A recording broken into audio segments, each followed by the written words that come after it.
Hello there.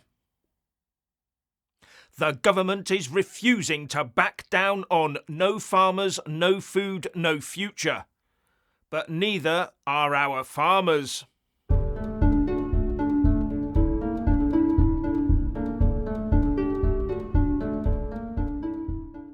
When they came into power, the first thing this Labour government did was to cave completely into the rail unions and hand over everything they demanded, using the excuse that it was better that than gum up the nation with strikes. Then they waded into the farmers with huge new death and business taxes so as to strip them of land and assets.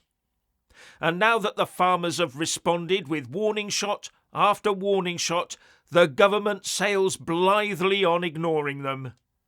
No caving into them to keep our food supply chain intact, is there? In fact, Starmer the farmer harmer is definitely gearing up for a face-off with them. This Labour government wants to tax what they see as the landowning elite into the very dirt they farm. Labour does not care about maintaining the current food supply chain. No, they want the landowning farmers off the land. And Labour is willing to starve you in the process of doing it, so as to hand over our food security to a foreign government, where we'll be forced to pay whatever demanded to feed ourselves, while turning the land over to house building for the ever-increasing numbers of newcomers and all those solar panels and wind farms. Keir Starmer does not want to go to the negotiating table with the farmers. He does not want to listen to them. For him, food is off the table, literally. So now we see farmers taking to the roads in their tractors and flexing their muscles. In Northampton, there was a go-slow tractor convoy around a main food centre, preventing lorries getting in and out. That is a sign of things to come when food doesn't reach the centres from us. It's a warning shot, said one organiser, Philip Weston. All part of several such Farmers to Action events around the country, with protests in Cheshire, Cornwall, Devon, Derbyshire, Dorset, Hampshire and Lincolnshire. And if this is not enough, I think the gloves will be coming off in future weeks.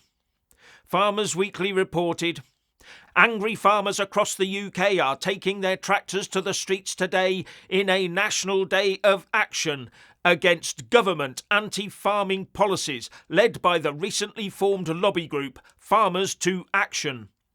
Adding that farmers are also using tractors to block supermarket distribution centres in some locations, including Reading, Northampton and Cheshire. Now, the campaign group Farmers to Action says it is urging the government to reconsider its policies and is calling for greater support for UK farmers to ensure food security and the survival of the agricultural industry. And one co-founder of Farmers to Action, Tarquin de Mesa, said that farmers are also targeting supermarket distribution centres because of the low pay they get for their products. Now, here's a video you might have missed explaining how the profits can be split up on 1 tonne of barley. How much money does the government make on alcohol duty on a tonne of barley? So, in 1 tonne of barley, what you will make is you'll make 400 litres of pure alcohol per tonne. And in that 400 litres, the government charge £31.64 a litre of pure alcohol. For the 400 litres of pure alcohol you can make off of this 1 tonne of barley at £31.64 per litre, the government make £12,656 off this 1 tonne of barley of pure alcohol. You then take that to 40% for whisky. That then makes this 1 tonne that produces 400 litres at 40% strength, that makes it 1,000 litres per tonne. So you add VAT onto that at an average of £40 per tonne of whisky, that gives you another £8,000 per tonne. So in total, the government make just north of £20,000 of duty off of this 1 tonne of barley. And we are selling it for just over £200. Interesting, eh? And if the farmers have to put up the price of barley to stay on the land, then up goes the cost of your spirits. Now there will of course be many out there ignorantly claiming that the farmers must pay their death taxes like everyone else. And if that means selling off their land, then so be it. They argue that it proves agriculture is badly run in this country if it can't turn a healthy profit. And as the farmers have got stacks of expensive land, they can afford it, they stupidly claim. Completely missing the point, that is how food prices are kept low. They would probably be the first to moan if the price of food skyrocketed all of a sudden so that farmers could become more wealthy and pay more taxes. Agriculture is generally asset rich but profit poor, with the farmers retaining the farmland in their family to keep food prices low. How low do people think food prices would be if our banking industry got their claws into it? Or if 1 or 2 monopoly companies, huge monopoly companies, got control over it? In order to raise the extra money to put some aside for these new death taxes, the farmers would have to charge a lot more for their produce. Or just walk away. Something that would damage our food security.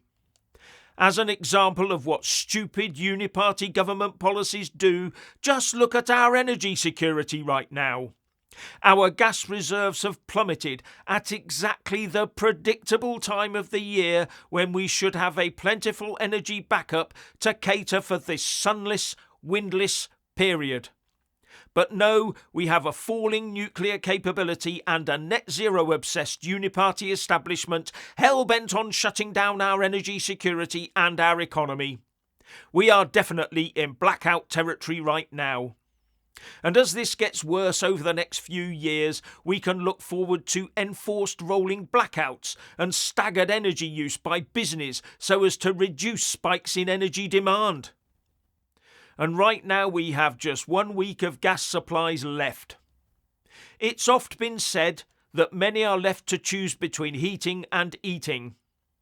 With the way things are going, we'll have no way to do either. And don't just blame Labour.